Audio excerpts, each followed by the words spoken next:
Shalom.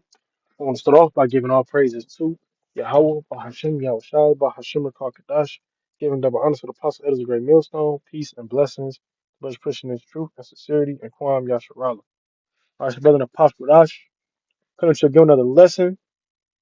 All right, and I did a video yesterday called Stuck in the Cycle, and I'm just going to land back off of it and keep going where I kind of left off. But, you know, mainly, I was just speaking on the cycle that Jake is stuck in. And I already explained in the previous video that the only way that cycle is really gonna get broken is when Yahweh Shah come back, right? He's gonna break the cycle of us sinning, dying, sinning, dying, sinning, dying. You know, because Jake is they're waxing worse. Jake is getting worse by the day. Like I was going into, you know, 40 years ago, Jake had a mindset of let's make it out the hood. Let me go get a home. Let me go make a family. Let me get a car. Let me get a job. Let me do something with my life. Nowadays, only thing you hear from a Israelite is how to rob another Israelite, how to scam somebody, how to lie. Let's get a tattoo. This is how you grow your dreads. Like it's only wickedness. And that's how you know at the end of the thing, because wickedness is it's at the mountain peak. It's about to crack the sky. All right, it's getting closer and closer. You know, you got T to the Rams running around. You got You got moles just flamboyantly everywhere. The wickedness here has is the cycle is just completely it's full circle. This I might do another video on the Willie Lynch later just because of that cycle. I'm gonna do that when I go home, matter of fact. But for this video, you know, there's plenty of cycles that Jake is just stuck in, and they don't even understand that they stuck in a problem. It's just everyday life to them. This is Deuteronomy 28 and 54. So that the man that is tender among you and very delicate, his eye shall be evil toward his brother, toward the wife of his bosom, and toward the remnant of his children, which he shall leave. Hey, a person you would call your brother in the Old Testament, that nigga want to kill you more than an Edomite right now. You know, Jacob let an Edomite jog through their hood, but let another Jake walk through, hey, they ready to gun you down. No questions asked. They ready to rob you. They want to do harm to you. You work with a Jake. Think a nigga cool the whole time you keep gossiping. Man, I don't fuck with that nigga for real. I don't like that shit. You know, and he can't even tell you why he don't like you. He just don't like you. And that's the curses. But Jake don't understand this ain't how life was supposed to be lived. You ain't supposed to just have a hatred towards your brother for no reason. That's the curses on you because you're doing wickedness. Fucking you hate your wife, you hate your kids. You know, you get on if you look up, you know, what is it, domestic violence, and you look up some of these stories, niggas just be having demons on them. Man bashes his family head in because I just seen a video. A man was losing in 2K, a fucking video game, by 2 points in the fourth quarter. He took his baby and threw it against the wall, and that really happened. 8-month-old baby, fucking head probably crushed in because he was losing in a video game. That's how much he hated his kid. He said, fuck this baby, literally. But Jake don't understand all that anger and frustration. Once again, that's a demon on you. That's the curses on you because you're living wickedly, and that's a part of the cycle. You want to live wickedly, well, you get the reward of the wicked, which is the curses. This Deuteronomy 28, when you go to the first 15 verses, it tell you everything we was supposed to do. If we kept it, we would get X, Y, and Z. These so certain blessings. But it said if we didn't from like 15 and up, these would be the curses. And that's what we seeing right now.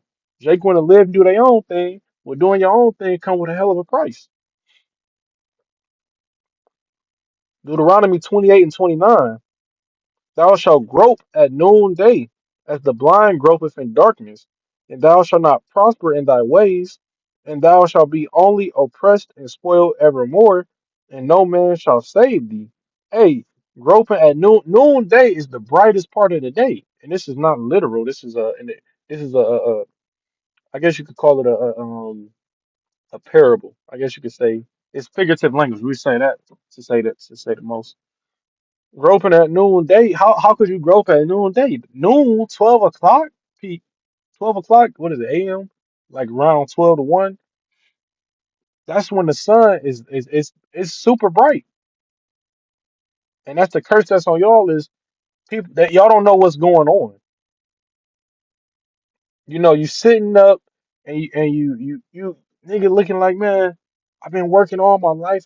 I ain't saved nothing. I tried to do right and I tried to do this. I don't understand. You don't understand because you don't understand what right was from the beginning. Nigga sold drugs all his life, with all his baby mama cars, and committed adultery all his life, but he put a tenth of his drug money in the fucking tithes. And he said, I did my tithes to cover all my sins. Nigga, that's not living right. What is sacrifice? Did you make your body a living sacrifice? Did you do the whole duty of man, which is serve the Lord? Did you fear the Lord? Did you try your best to keep his law, statutes, and commandments? Did you move in the spirit? When was the last time you picked up your Bible and read it? It's got dust on it. When was the last time you did something that didn't benefit yourself? That's why you fucking groping at noonday, because you think you're doing right and everything. And the thing about it is you think you're doing right, but you keep getting the worst. The worst things is happening to you. All right. So you stuck in the cycle. You think you're doing right, but you're getting a bad reward and you continuing in it because you're lost. Well, this is all I know. Well, that's a curse on you. If that's all you know is wickedness, that's a curse. It say thou shalt not prosper in thy ways. Once again, nigga didn't sell drugs all his life. Nigga turned 50 and be homeless. You ask a lot of these homeless people what they was. I remember dude, he said he was a pimp. He was sleeping outside. He said it wasn't nothing but 20 years ago when he was making real money. You know that man's probably making 5, 10,000 a week. 20 years later, where he at? He laid out on the grass. He's sleeping worse than the horse he was pimping. Because you're not gonna prosper. Not in this wickedness. You think the Lord about to let you commit wickedness all your life and you not gonna get a judgment for that? And just because it ain't happened yet, don't mean it ain't gonna happen soon. It say, and thou shalt be only oppressed and spoiled evermore. Niggas think they not oppressed no more because it's not 1954 no more because it ain't 1855.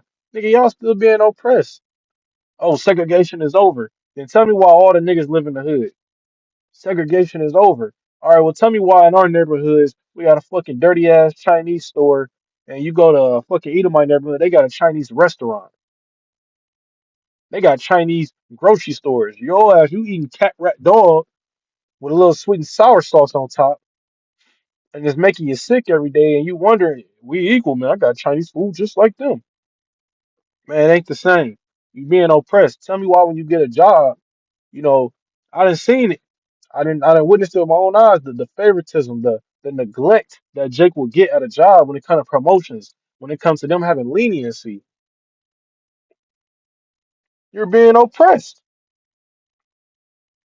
They'll say, and no man shall save thee. Hey, which one of those Edomite buddies of yours came to the job and said, hey, he's a good worker. Hey man, don't fire him. He slipped up this week. Which one of these Elamites, which one of these other nations came and said, hey, that's enough. What I'm doing to the children of Israel is wrong. None of them. When we was on cargo slave ships, you think the Arabs told the Edomites, hey, this is too far, man? You think the Hamites told the Edomites, hey, we caught enough of them, that's enough? No.